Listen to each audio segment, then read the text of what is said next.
नमस्कार शेतकरी मित्रांनो, मागील व्हिडिओमध्ये आपण तुम्हाला ग्लुफोसिनेट अमोनियम आणि पॅराक्विट डायक्लोराइड या दोन तणनाशकाबद्दल माहिती सांगितली होती। त्यामध्ये आपण सांगितले होते की आपण हे कोणत्याही फळबागेत वापरू शकता।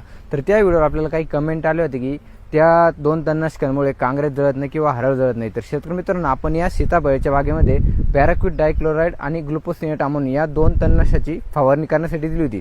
तर तुम्ही बघू शकता कांग्रेस हे पूर्णपणे जळालेले आहे आणि त्यानंतर फुल्ली जळालेली आहे किंवा कोणती वेल असो ते जळालेले आहे, चिकटा पण जळालेला आहे आणि तुम्ही इकडे पुढे बघू शकता की हरळ पण जळालेली आहे, हरळ पण दाखवते तिकडे जळालेली आहे। तर शेतकरी मित्रांनो, आपण हा जो सीताफळाचा बाग आहे यामध्ये आपण दोन औषध तणनाशके फवारण्यासाठी दिले होते, ते तुम्हाला मी दाखवतो।